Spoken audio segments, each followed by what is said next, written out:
দিল্লিতে বসেই সংসদীয় দলের ভাঙন দেখলেন মমতা বন্দ্যোপাধ্যায়। কটাক্ষ শ্রমিক ভট্টাচার্যের।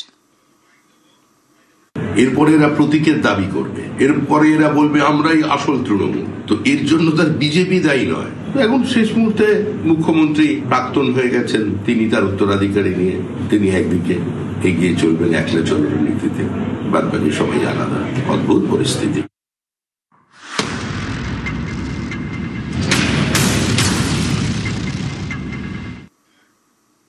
বাংলা আগেই বেদখল হয়েছে, পরিষদীয় দল ভাগাভাগি হয়ে গেছে, আর দিল্লিও এবার বেহাত।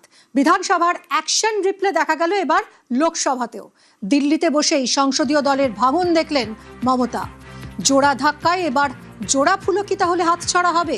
বিধানসভার পর লোকসভাতেও তৃণমূলে ভাঙন, তাহলে এবার কি দল আর প্রতীক দুই হাতছাড়া হবে মমতার?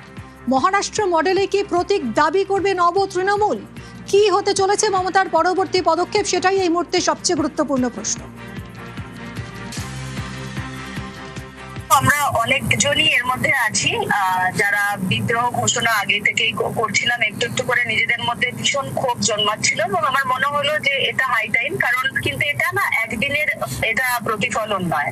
তৃণমূল কংগ্রেস আর একটা ব্লক আমরা তৈরি করছি, আমরা সেখান থেকে আমরা ওদের সাথে বসবো না। আগে তৃণমূল যা ছিল আমরা তাদের থেকে নিজেদেরকে আলাদা করে নিই। আজকে আমরা অনেক নিজেদের মধ্যে কথা বলে সবার দেখলাম, সবারই মানে ভীষণ রকমের ইস্যু ছিল, কিন্তু কেউ বলে উঠতে পারতো না। তাহলে আপনাদের দলনেত্রী কে হবেন এখন? এআইটিসির আমাদের চিফ হুইপ ছিল, তিনি আছেন কাকলি ঘোষ দস্তিদার, এবং ডেপুটি লিডার শতাব্দী আছে।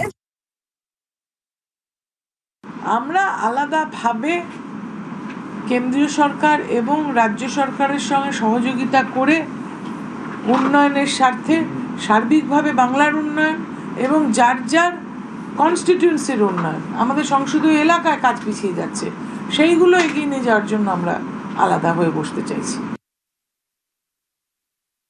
আজকে একজন 3 ইঞ্চি সাংসদ বলছেন যে মানুষের ভোটে আমাকে মনে করার চেষ্টা করছেন। আমি যখন প্রথম নির্বাচনে লড়েছি 96 সালে, তখন উনি বোধহয় জন্মাননি।